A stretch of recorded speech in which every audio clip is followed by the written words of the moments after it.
अगर आप भी बिहार की राजनीति में रखते हैं दिलचस्पी तो हो जाए सावधान। बिहार की सियासत में आने वाला है बड़ा तूफान।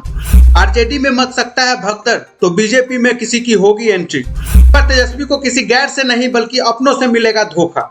भले ही इन दिनों मौसम ठंड का हो, लेकिन बिहार में सियासी गर्माहट कम होने का नाम नहीं ले रही। बिहार में महागठबंधन की सरकार बने अभी महज कुछ ही महीने हुए हैं, लेकिन अब एक बार फिर से महागठबंधन की गांठ कमजोर होती नजर आ रही है। दरअसल आरजेडी के प्रदेश अध्यक्ष जगदानंद सिंह के बेटे सुधाकर सिंह को ये नया महागठबंधन पसंद नहीं आ रहा, जिसमें चाचा नीतीश की एंट्री हो चुकी है।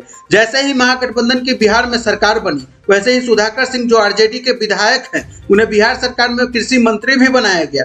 लेकिन कृषि मंत्री बनते ही सुधाकर सिंह के तेवर बदल गए और ऐसे बदले कि अब वो सीधा मुख्यमंत्री नीतीश कुमार और उनके अधिकारियों को ही महाघोटालेबाज कर दिया। लालू यादव से लेकर नीतीश तेजस्वी तक ने उन्हें काफी समझाने की कोशिश की, लेकिन सुधाकर इसके बाद भी नहीं माने और अपना इस्तीफा दे दिया। इस्तीफा देने के बाद से ही सुधाकर सिंह नीतीश कुमार पर पहले से और भी ज्यादा सख्त हो चुके हैं। कौन दे रहा है सुधाकर सिंह का साथ? सुधाकर सिंह क्या बीजेपी की राह आसान कर रहे हैं? सुधाकर सिंह के इन्हीं बयानों और तेवर को लेकर उन पर कई आरोप लगने लगे हैं। खबर के मुताबिक सुधाकर सिंह बीजेपी के साथ मिलकर पूरी रणनीति बना चुके हैं कि कैसे आरजेडी और जेडीयू के रिश्तों में तीखी करवाहट लाकर महागठबंधन की सरकार गिरवा देंगे। आपको बता दें कि आरजेडी नेताओं की इन्हीं बयानबाजी के कारण दिल्ली में हुए राष्ट्रीय अधिवेशन में लालू यादव ने एक घोषणा भी की थी कि महागठबंधन सरकार के नेतृत्व के बारे में किसी भी तरह का बयान देने का जो अधिकार है वो सिर्फ तेजस्वी यादव को ही रहेगा।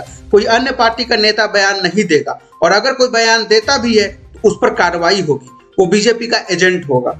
और जगदानंद के लाल ने सीएम नीतीश को ही भिखारी कह दिया। अब इन हालातों को देखकर तो ये कहना गलत नहीं होगा कि वो महागठबंधन को तोड़ने की फिराक में लगे हुए हैं।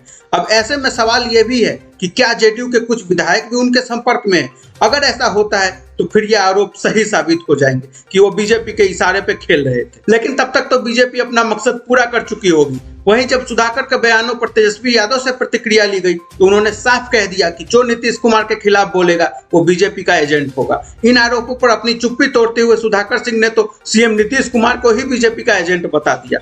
उन्होंने कहा नीतीश कुमार भाजपा के एजेंडे पर काम कर रहे हैं। उन्होंने यह भी कहा कि लालू यादव और तेजस्वी यादव को पता है कि मैं पार्टी के हित में काम करता हूं। सुधाकर यही नहीं रुके और उन्होंने मुख्यमंत्री नीतीश कुमार के समाधान यात्रा को भी दिखावा बता दिया। उन्होंने कहा कि यात्रा के बदले अगर सीएम सदन में प्रतिनिधियों की समस्या का समाधान कर दे तो जनता का भला होगा। वहीं सुधाकर के इन बयानों से तंग आकर सिर्फ जेडीयू ही नहीं बल्कि पप्पू यादव की पार्टी जाप ने भी उन पर हमला बोला और उसके बाद उनके और जगदानंद के संपत्तियों की जांच की मांग भी कर दी।